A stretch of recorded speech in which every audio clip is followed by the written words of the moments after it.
healing. Mm-hmm. It's just, there's a lot of pieces to managing having cancer. And so Mm-hmm. that was one thing. The one other thing, which is just a small little technical thing, is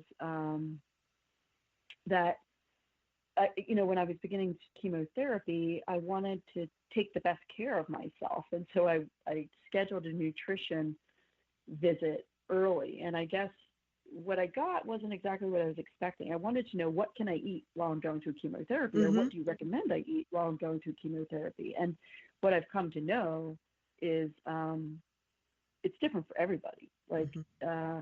And people find the foods that work for them. But what I got instead, and this was a big mistake I made technically, was I got recommendations for an anti-cancer diet, which has a lot of fiber and has a lot of cabbage and things like that. That is the opposite of what you want to eat when you start going through chemotherapy, because what ended up happening is I ended up, just everything just went straight through me, and, I got extremely dehydrated and became sort of, I was hallucinating and various things, and we ended up calling the ER, and fortunately I had some friends over, but had I was in a rush to learn all the things I needed to know to be a good cancer patient. And so that nutrition visit, I kind of put ahead of, thinking it was going to give me the answers for chemotherapy. And in fact, it was completely different information. So in a way, it kind of speaks also to sort of just managing all of the details of going through treatment. I mean, it's so much, as you know. Yes. Well, and I think that's it. You just get overwhelmed, I think, with all of the things that you have to do, and you're trying to maintain, just as what you said, like when trying to tell your siblings, you want to make sure that you're okay, because if you're okay, then they're okay. And the whole communication piece. So to the point of the communication piece, last year, I think it was, we got the opportunity to meet with a couple of women who work for Caring Bridge. And yes, I try and tell everybody that I know that, yes, that is going through treatment about Caring Bridge, because it's just what you described, right? It's a place where you can go and tell things one time, and then people can be notified when you update it, and they can see what's going on. It's not all over social media. The link can be there for people that you want to know, and maybe there are people that aren't on social media, but I think it's very true to keep people informed. But you're right, that can be a full-time job, just trying to let people know where you're at.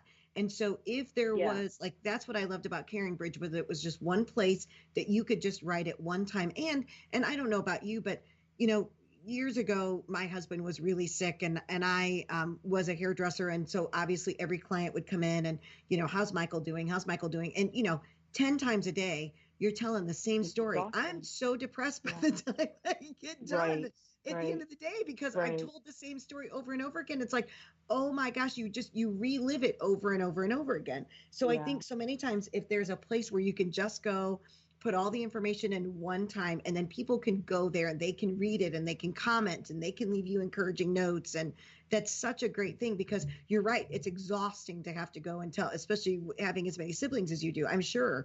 And then, then there's other family members too.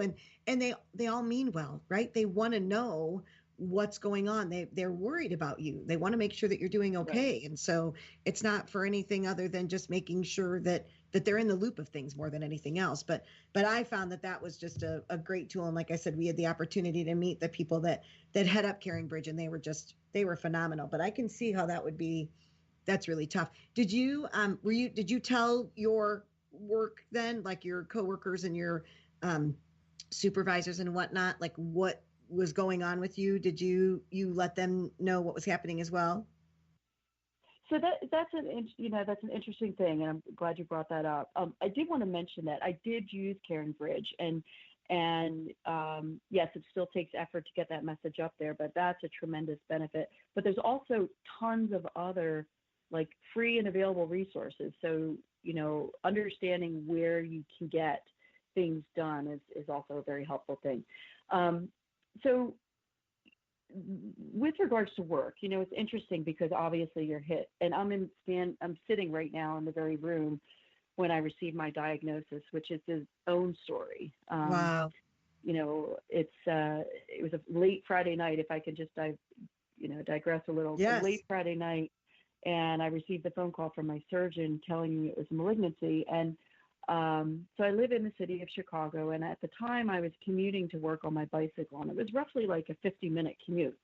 So this is late on a Friday night. I get this phone call, and that after the conversation and everything, I'm kind of collecting myself to try to physically collecting myself to get on my bike and head on my way home. Well, I was on my way home, and if anyone knows Chicago, I was riding north on Damon, where there's a bike path, though it's a treacherous place because if anyone who's commuted on a bicycle in a city understands what being car doored is. It's when someone unexpectedly opens a car door while you're riding by and you get hit or you run into it. So while I'm riding up Damon, as I have this fresh cancer diagnosis in my mind, I get car doored. And I not only get car doored, but I get, I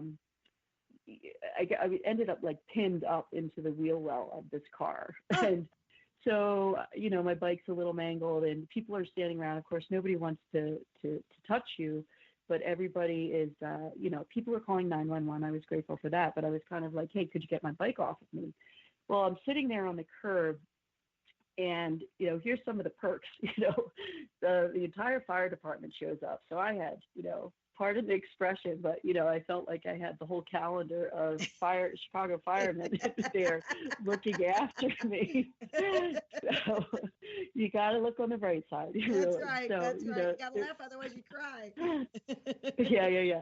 So they're sitting there and they're like, are you okay? Do you feel okay? And I'm thinking in my head, I'm like, what do you mean? Like the bike wreck or the cancer diagnosis? Like I just kind of was in that numb space.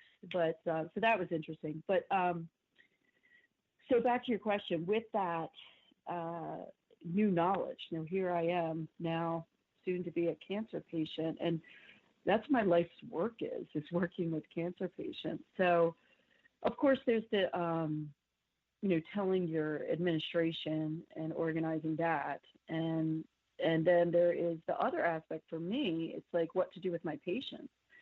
And, I chose to, and this is something too, I might've done a little differently.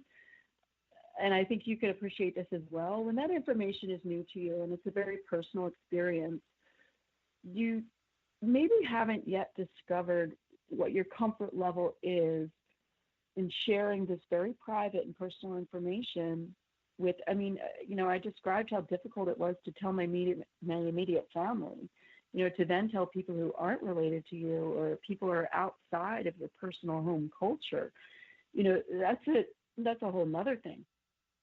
So I didn't initially, I just talked in generic terms initially, like I'm going to be taking some time off and things like that. Eventually later, I gave permission to some of my colleagues to say, it's okay for you to say why I'm off, because I thought that would help my patients understand why I needed to be away from their care for such an extended period of time. And, I chose to not physically come into work during the entirety of my treatment because I chose to create a haven for myself at my home. I live alone. And, I decided that I was going to try to create the healthiest environment for myself so that I could heal myself. And, that's right. It's in many ways, it might feel as though people can be critical of the decisions you make and, how you choose to communicate about it, who you decide to share your information with.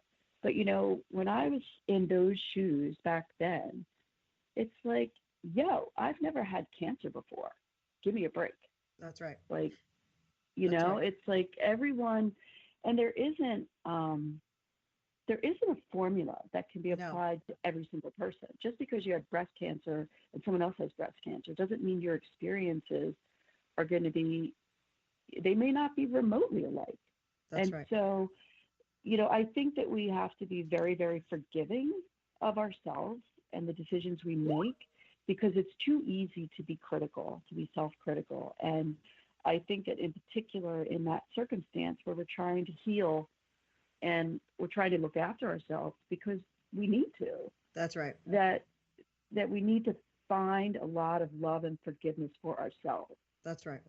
That's right. Well, and so, if we take care of ourselves, then we can serve others, so we're going to end this episode here, but we're going to pick back up because you and I get to do a second episode together, because it's very important that you took care of yourself because of the work that you do. It's absolutely incredible. So we're going to stop this one and we're going to pick it back up in the next episode. So we get to share about what it is that you do and the work that you do to help other cancer patients, and how the work that you did and being diagnosed with cancer, I'm assuming, made you even better at your job. So we're gonna say goodbye for now. Thank you so much for being willing to come on my show and share your story and be an inspiration to our listeners. I really appreciate it, Rosie. Absolutely, Kim. It's a pleasure and an honor. Awesome. If you have any questions or comments or would like to know more about the guests on our show, feel free to contact me at kbecker@hellogorgeous.org. Thank you for joining us on Hello Gorgeous, everything beauty, cancer, and inspiration. I'm your host, Kim Becker. And until next time, stay gorgeous.